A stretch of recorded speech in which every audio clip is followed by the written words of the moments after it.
When 6-year-old Lily, with eyes that held the ancient terror of a hunted animal, found herself standing beside a gleaming silver sedan at a desolate gas station, she knew it might be her last chance. The man whose hand gripped her arm with bruising force was not her father. The car was not her family's. As a giant of a man covered in leather and patches filled the tank of his rumbling motorcycle nearby, she did the only thing she could think to do. She took a tiny, shuffling step closer, and when the man's attention was on the humming pump, she whispered 5 words that would ignite a firestorm across 3 states. "That man stole me." The biker, a man known only as Sticks, froze. His instincts, honed by years in the military, screamed that this was not a child's game. His decision to listen to that tiny, desperate voice set off a chain of events that would turn a routine Saturday afternoon into a high-speed chase, mobilize 300 of his brothers, and forge a bond that would last a lifetime. The gas station was an island of cracked asphalt in a sea of shimmering desert heat. It sat alone off Highway 93, a forgotten outpost where the only sounds were the buzz of flies and the distant whine of trucks cresting the horizon. The air smelled of hot metal, stale coffee, and the sharp tang of gasoline. For most, it was a brief, forgettable stop. For Sticks, it was a moment of peace. He sat astride his Harley-Davidson, a machine of black steel and polished chrome that was as much a part of him as his own bones. At 48, Sticks was leaner than most of his brothers in the Hells Angels, a trait that had earned him his road name years ago. His height and wiry strength were a legacy of his time as an Army Ranger, a life that felt a world away but had left its indelible mark on his soul. His face was a roadmap of hard miles and long nights, framed by a graying beard. Over his leather vest, or kuda, were the patches that told his story, the iconic death's head of his club, the rocker proclaiming their territory, and a small worn patch near his heart that simply read, Ranger. He was riding solo, a long haul to clear his head, letting the engine's thrum sort out the noise inside. He was watching the numbers on the pump click upward when the silver sedan pulled in.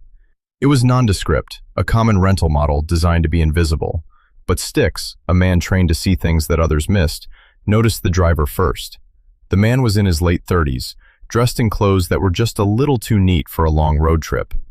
He moved with a jerky, anxious energy, his eyes constantly scanning, never resting. He was a man trying to look casual and failing spectacularly. Then he saw the girl. The man pulled her from the passenger seat with a grip on her upper arm that was far too tight, far too controlling for a father with his daughter. She was small, maybe 5 or 6 years old, with tangled blonde hair and a grimy face. Her dress was a frilly pink thing, but it was torn at the hem and stained. Her shoes were cheap sneakers, scuffed and untied.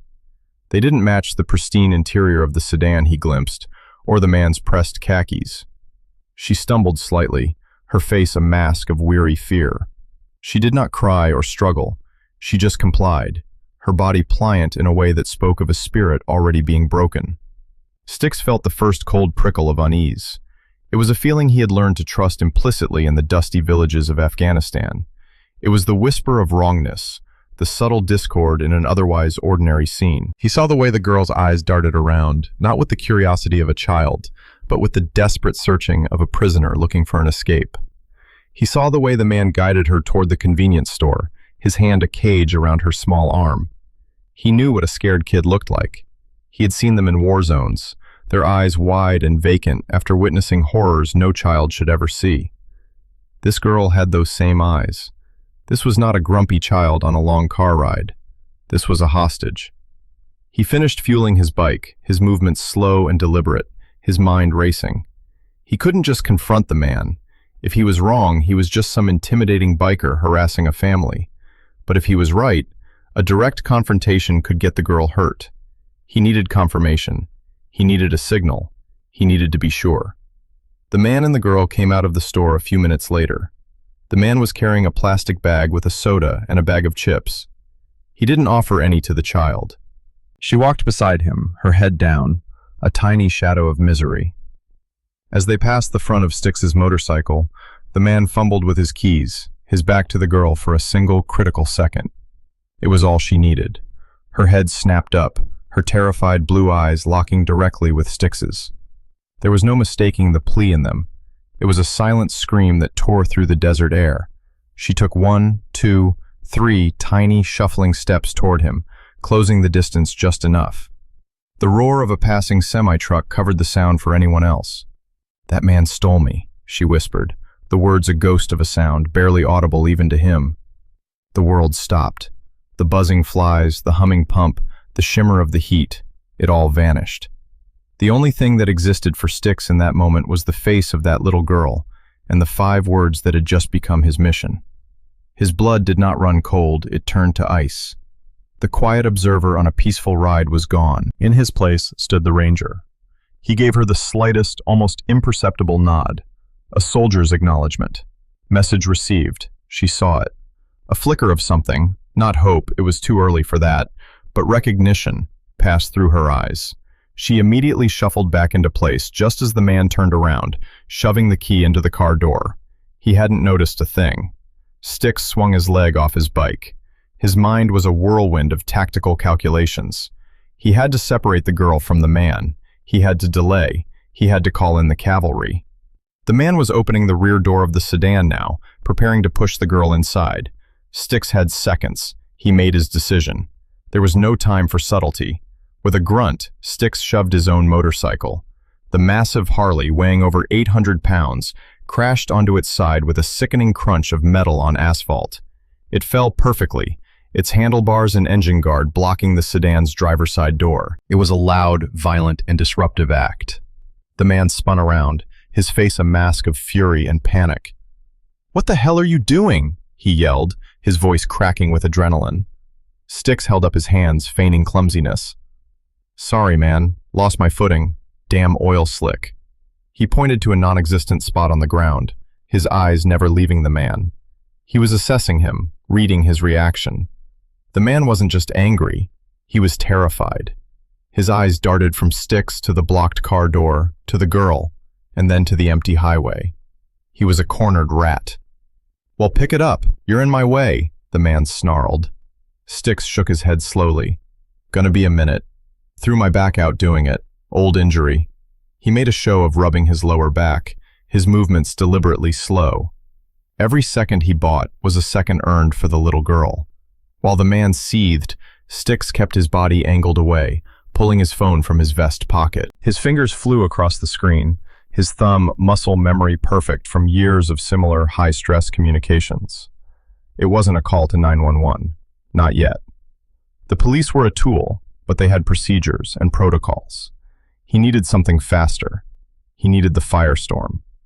He sent a single text to his chapter's sergeant-at-arms, a man known as Anvil. The message was coded, efficient, and chilling. Code read, Lily, Highway 93, mile marker 112, silver sedan, Nevada plates 7B4-L2K. Girl approximately 6, hostile male. He has her. The word Lily was their code for a child abduction in progress. It was named for the daughter of a club brother who had been lost years ago. It was a sacred trigger. It meant drop everything. It meant war. The reply was instantaneous, a single word. Copy. The man saw the phone. He saw the look in Styx's eyes. The fake apology, the feigned injury, it all clicked into place in his panicked mind. This wasn't an accident. He had been made. The facade of the frustrated traveler shattered. The predator emerged. "Get in the car," he screamed at the girl, his voice raw with desperation. He abandoned the blocked driver's side, yanking the rear passenger door open and shoving her inside with brutal force. She let out a small cry of pain as her head hit the door frame. He sprinted around the front of the car, jumped into the passenger seat, and slid over the center console into the driver's position. He didn't care about the fallen motorcycle anymore. He just had to run. Styx was already moving. As the sedan's engine roared to life, he heaved his bike upright. It was an act of pure adrenaline, ignoring the screaming protest of his muscles. The man slammed the car into reverse, tires squealing as he backed away from the pumps at a dangerous speed, then threw it into drive. The silver sedan fishtailed onto the highway, spraying gravel, and accelerated hard, heading north. Styx threw his leg over the saddle, fired the ignition, and without a helmet, without a second thought, he twisted the throttle. The Harley's engine exploded with a guttural roar that echoed across the desert. He was no longer just a man on a motorcycle. He was a hunter, and his prey was in sight. The chase was on. The highway stretched out like a black ribbon thrown across a canvas of sand and scrub brush. The silver sedan was a disappearing speck in the heat haze, but Styx's bike ate up the asphalt, the V-twin engine thundering a promise of pursuit. He pushed the machine harder than he ever had before, the wind tearing at his face, his eyes narrowed into slits, focused only on the car ahead. Miles away, in a dimly lit clubhouse, Anvil stood up from a table. "Code Red," he announced to the room. The casual chatter and laughter died instantly. Every man in the room, from the prospects to the old-timers, was on his feet. Anvil didn't need to explain. He pointed to a large map of the state on the wall. "Styx has eyes on a snatcher, Highway 93, mile marker 112, headed north. Silver sedan. Nevada plates 7B4L2K. The message was already being relayed. A phone tree, more efficient than any corporate communication system, sprang into life. Calls and texts blossomed outwards from the central chapter, branching through a network of hundreds of members across 3 states. Men left jobs, walked out of restaurants, and abandoned chores. In garages and driveways, engines coughed to life. From all directions, a tide of steel and leather began to roll. They were the Hells Angels, and a call had gone out. Back on the highway, Styx was closing the distance. The driver of the sedan saw him in the rearview mirror, a relentless black shape growing larger. The man panicked. He swerved erratically, trying to shake him, but the motorcycle was an extension of Styx's will, glued to the road. Styx stayed back, maintaining a safe distance. His job now wasn't to stop the car, but to track it, to be the shepherd that guided the wolf into the pen. He saw the little girl's face appear in the rear window, small and pale. She was looking back at him. He was her only anchor in a world that was flying apart. He held her gaze, trying to project a sense of calm he did not feel. "I'm here. I'm not leaving you." 10 miles north, 2 bikers, Grizz and Chopper, pulled their bikes out from a concealed rest area, forming a slow-moving blockade in the northbound lane. The sedan came upon them suddenly, the driver laying on the horn. Grizz just stared back, his massive frame unmoving. The car was forced to slow dramatically. As it did, Styx closed the remaining gap. The driver, trapped, swerved violently onto the shoulder, kicking up a massive plume of dust and rock, and sped past the 2 bikers. It was a desperate move, but it bought him a few more seconds. But the trap was already taking shape. Ahead, the driver would find more pairs of bikes, then groups of 4, then 10, all appearing from side roads and highway entrances, all funneling him, narrowing his options. The Hells Angels were not a blunt instrument. They were a net, and it was closing with chilling precision. Anvil, coordinating from the clubhouse, was also on the phone with a state police dispatcher. The relationship between MCs and law enforcement was often fraught with tension, but there were lines that transcended rivalry. The abduction of a child was one of them. "Sergeant, this is Anvil from the Angels. We have a confirmed visual on the vehicle involved in the Amber Alert out of Utah. A silver sedan, Nevada plates 7B4L2K. Our man is in pursuit, northbound on 93. The vehicle is currently approaching mile marker 145. We are attempting to contain and slow, not engage." There was a pause on the other end, then, "Copy that, Anvil. We have units en route. Tell your people to hold back and let us take the lead when we arrive, and thank you." The driver of the sedan could see it now. It wasn't just one biker anymore. He saw them in his mirrors, on the overpasses, waiting at intersections. A swarm of roaring engines in black leather. There was nowhere to run. Panic gave way to primal terror. He made a final, fatal mistake. He took the next exit, a narrow 2-lane county road that led into the foothills. He thought it was an escape. It was a cage. The road twisted into a canyon. As he rounded a sharp bend, he slammed on the brakes. The road ahead was gone. It was replaced by a solid wall of men and machines. 50 bikers stood shoulder to shoulder, their motorcycles forming an impenetrable barricade. Behind him, he heard the roar as Styx and another 30 riders sealed the exit. The sedan skidded to a halt. The engine died. Silence descended, broken only by the ticking of hot metal and the sound of the wind whistling through the canyon. From the distance came the approaching wail of sirens. The driver's door flew open. The man scrambled out, dragging the little girl with him. He held her in front of him like a shield, a wild look in his eyes. "Stay back. I have her. Stay back." Styx dismounted, his face grim. He and his brothers formed a wide, silent semicircle. No one moved. No one spoke. They just stood there, 300 of them now lining the canyon road, an army of silent witnesses. They were a mountain that would not be moved. Their presence was more intimidating than any weapon. It was a promise of absolute consequence. The man looked at the wall of impassive, leather-clad giants. He looked at Styx, the man who had started it all. He saw no anger, no rage. He saw something far more terrifying. Cold, patient certainty. His resolve crumbled. He was broken. 2 state police cruisers screeched to a halt. Officers emerged, weapons drawn. "Let the girl go. Put your hands on your head," an officer commanded. The man hesitated for a second, then shoved the girl forward, causing her to stumble and fall to her knees on the rough pavement. He raised his hands in surrender. As officers swarmed in to apprehend the kidnapper, Styx walked forward. He ignored the man being cuffed, his focus entirely on the small figure on the ground. He knelt down, moving slowly so as not to frighten her. "Hey there," he said softly.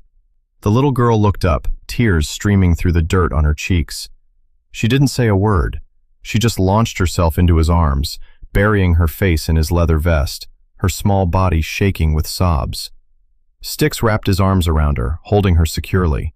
He gently lifted her up and took off his heavy kut, wrapping it around her small, trembling frame. The jacket, bearing the fearsome insignia of his club, became her shield. The rescue was over. She was safe. The canyon was a surreal tableau of flashing police lights, the gleam of chrome from hundreds of motorcycles, and the quiet, powerful presence of the bikers who had answered the call. State troopers moved with professional efficiency, securing the scene, but there was an undercurrent of awe and respect in the glances they cast towards the assembled Hell's Angels. A senior detective, a man with weary eyes and a graying mustache, approached Styx. Styx was still holding the little girl, who had quieted, her face hidden against his shoulder, one small hand clutching the edge of his vest. "That was you at the gas station?" the detective asked, his voice low. Styx nodded. "Her name's Lily," he said, his voice raspy. The detective's expression softened. "We know. An Amber Alert was issued for Lily Patterson from Salt Lake City 2 days ago. We've been looking for this scumbag ever since. He's a non-custodial father with a history of violence. You did good. You did more than good. You saved her life." The validation was welcome, but Styx's attention was elsewhere. He could feel the girl's breathing evening out, the first sign of exhaustion taking over from terror. He gently stroked her tangled hair. "What happens now?" "We've already been in contact with her mother. She's on a plane. We're taking Lily to the county sheriff's office to wait for her. We have a victim's advocate standing by," the detective explained. He looked at the massive gathering of bikers. "And I suppose you and your friends will be wanting to disperse?" Anvil stepped forward. "We'll be escorting our brother," he said, his tone leaving no room for argument. The detective just nodded. He understood. This was not just a club, it was a family, and they were seeing their duty through to the end. At the sheriff's office, the scene was one of quiet tension. The bikers waited outside, a silent, formidable honor guard lining the street. They didn't speak or cause trouble. They just waited. Their presence was a statement. This child was under their protection now. Inside, a female deputy had given Lily a cup of hot chocolate and a teddy bear that had been retrieved from the trunk of a patrol car. Lily sat in a big chair, wrapped in Styx's vest, clutching the bear. She was quiet, her eyes still wide, but the abject terror was gone, replaced by a profound weariness. Styx sat on the floor near her, not talking, just being a steady, reassuring presence. Hours later, a car pulled up, and a woman burst through the doors of the station. Her face was frantic, her eyes searching. "Lily?" she cried out. At the sound of her mother's voice, Lily's head shot up. "Mommy!" She slid off the chair, Styx's huge vest pooling around her ankles, and ran. The reunion was a collision of pure, unadulterated love. Lily's mother fell to her knees, wrapping her daughter in a desperate embrace, her sobs echoing in the quiet room. "Oh, my baby, I thought I'd never see you again." Styx watched from a distance, his heart aching with a strange mix of relief and sorrow. He felt like an intruder on this sacred moment. He started to quietly back out of the room, his job done. But Lily, still in her mother's arms, saw him leaving. She turned, her face streaked with happy tears. "Wait!" She wiggled out of her mother's embrace and ran to him. She didn't hug him this time.